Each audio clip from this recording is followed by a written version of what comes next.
Well, as we celebrate the holidays, we are baking up some delicious treats. And so we're going to do a 12 Days of Christmas baking edition here on Good Morning Quad Cities, starting with Mocha cookie pretzels.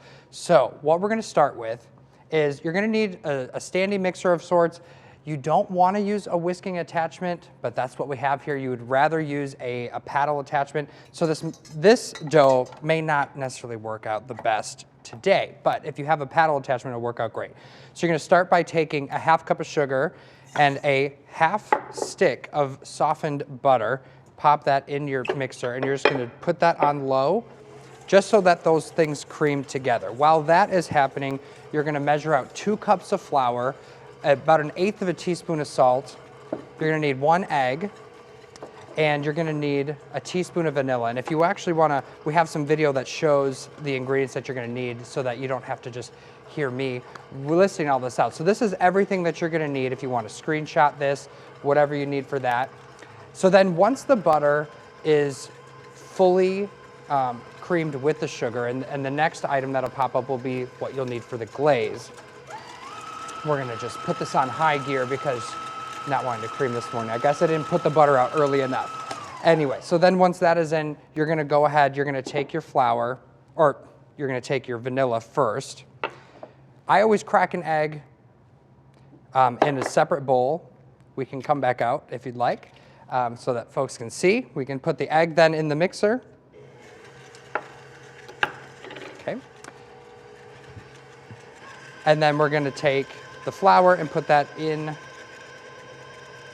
the mixer. You want to kind of add it a little bit at a time so it doesn't all just go crazy.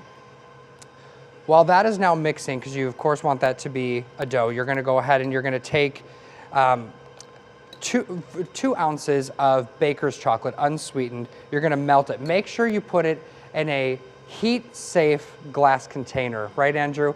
Yesterday we decided to melt this in what we thought was a heat-safe bowl. Was not, and it shattered. So make sure that you put that in here. You're going to want this to cool for a couple of minutes, so I actually melted this a little bit ago. I put it in 30-second increments in the microwave, and now it has this really smooth consistency. I'm going to add that to our dough.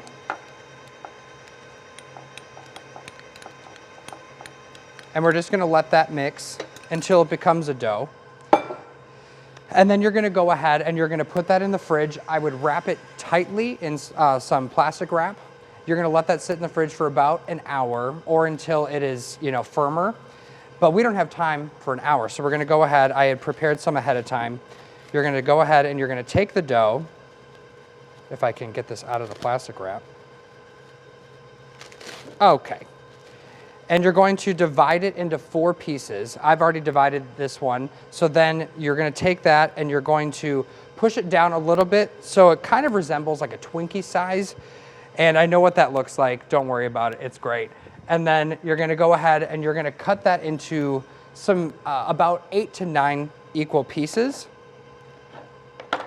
You'll take that and you'll roll this until it's about 6 inches long.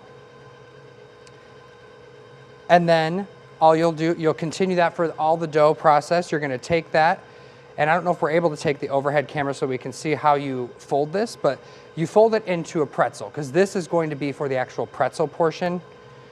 You take that, you just fold that, you're going to pop it on a tray, and then you take those, you bake them in the oven on 400 for 7 minutes.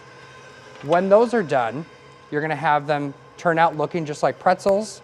And then you take those items from the glaze that we mentioned, and you're going to take the cup of semi-sweet chocolates, you're going to take the shortening, the light corn syrup, and you're going to go ahead, you're going to get your glaze ready to go, and then you dip those in there. I used a fork to do that. Then you just put it on a piece of wax paper, pop it in the fridge. You can decorate it with some white chocolate on the top, some sprinkles if you'd like, and then you're ready to serve.